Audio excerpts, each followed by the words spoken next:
Welcome to another lecture of earthquake engineering on equivalent static load method. What is equivalent static load method? The parameters discussed in the following subsections are required to be evaluated to get the values of equivalent static load according to UBC 97. The equivalent static load method is the approximate method in that we, depending upon the areas and depending upon their risk category, seismic risk category, we pick the approximate values and go for analysis of base shear for the calculation of seismic forces in the members of the structure. That is equivalent static load method. Here are seismic zone factor. Okay, for example, whichever your area, uh, you have to select that area, and accordingly you have to pick the seismic zone factor. The seismic zone factor is given as factor of peak acceleration with respect to acceleration due to gravity, and it varies from 0.075 to zero point 0.4. Okay, uh, uh, what it means to acceleration due to gravity. These factors are not simple, these are multiplier of g.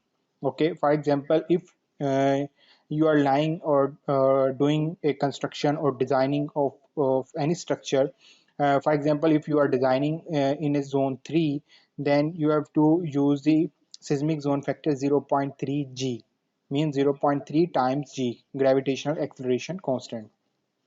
Here are the five zones. Okay, in the first zone, that is 0.075. Okay, the suggested values, okay, correspond to recurrence interval of 475 years, giving a 10% probability of being exceeded in a 50 years. This is the probability phenomena. For the given of these values are based on probability.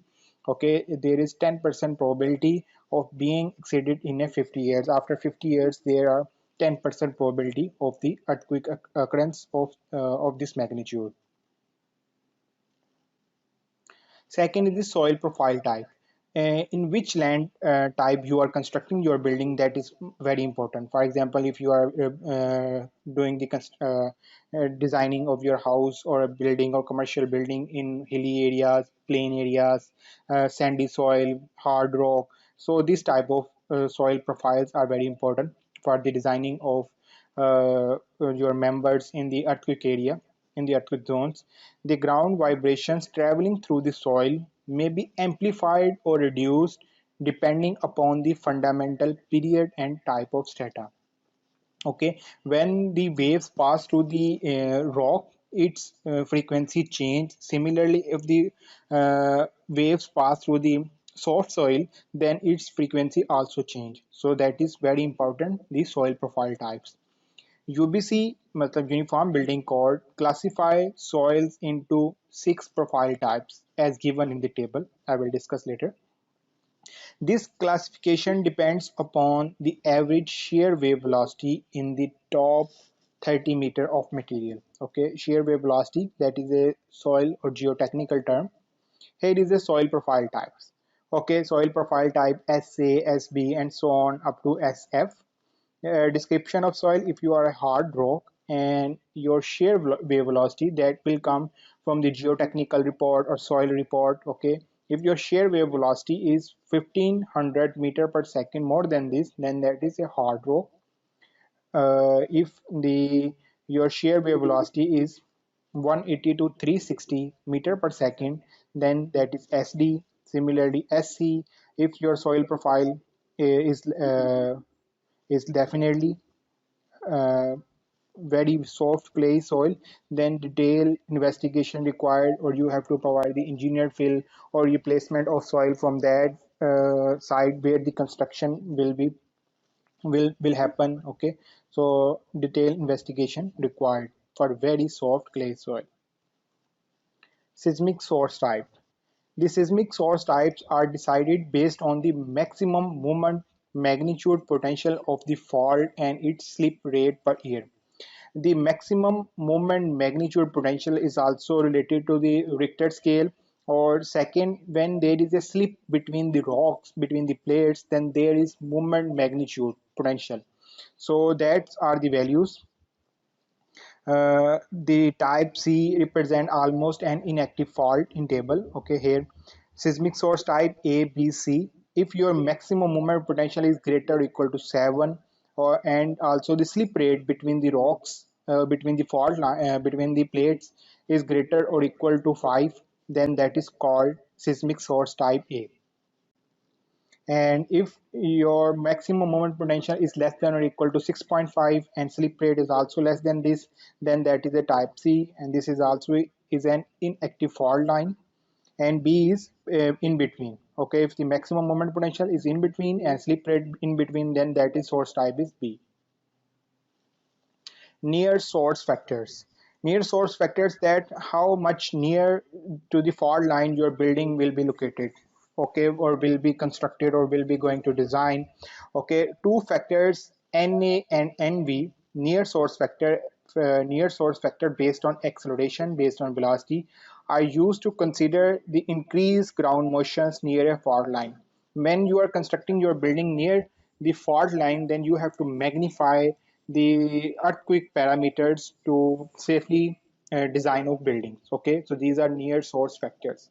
The factor Na is the acceleration based factor that is important for short period structures, okay, where time period is less, and velocity based factor NV that is important for periods exceeding 1 second. Okay, so how will we pick?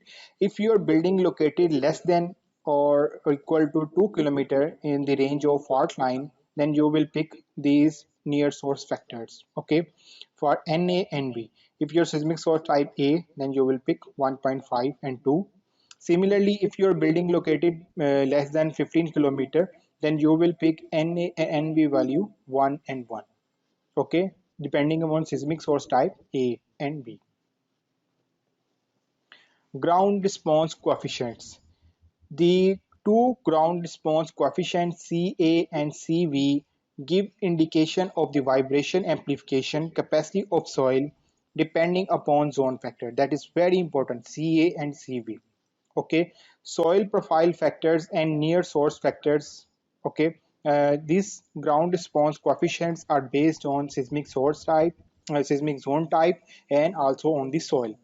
The fundamental period of structure determines whether Ca or Cv is more important for the design of structure. Let's see in the table. Here, see ground response coefficient Ca and Cv. When you have selected, depending upon geotechnical report, your type of soil, either it's a SD, SC, or SC, and you have also selected your zone in where you will locate or design your building. You have to select also. So, for example, if you have selected zone 3 and you have selected the soil profile SD, then here the Ca and Cv value are 0.36 and 0.54. Similarly, if in the zone 4, definitely you also need Na and Nv. Okay, when your building is going to be constructed near to the fault line. Okay, so that's why in the previous Na and N are discussed. Okay, when the soil profile are not are unknown, soil profile. Okay, for example, if the client is saying, please design my building, and I do not have the geotechnical report, and he suggests that please do that designing for me for my house or building, then for parameters are unknown, then you can take the soil profile type SD, may be assumed in the seismic zone 3 and 4, and profile SE may be assumed in the other zones. Zone 1, okay, here are the zones 1, 2A, 2B, 3 or 4. Okay, for 3 and 4 you will select assumed soil profile type SD, and for the remaining zones you will select the soil profile type SE.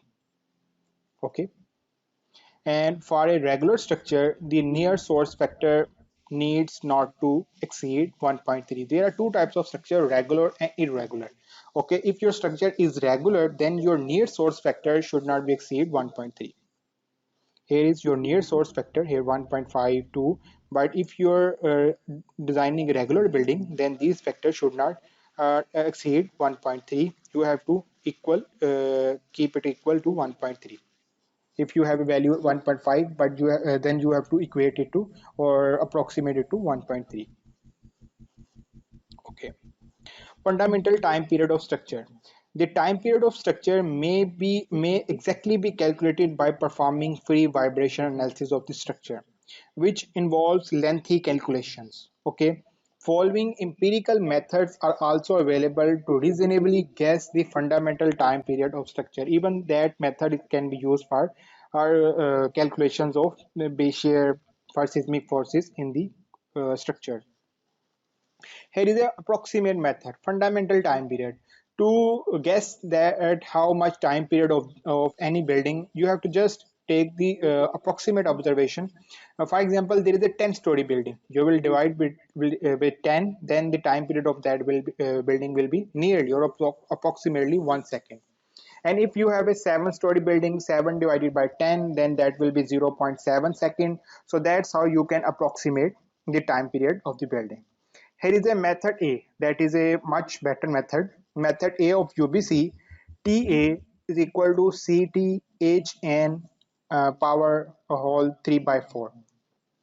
Hn is the height of the roof above the base in meters, not including the height of the parapets. Okay, means total height of the building is Hn, excluding parapets height. And second is the CT. CT is a coefficient that is 0.085 for steel moment resisting frame and 0.073 for reinforced concrete and for 0.05 for all other buildings. Okay, so that's how method A of UBC will be used for calculation of time period of the building.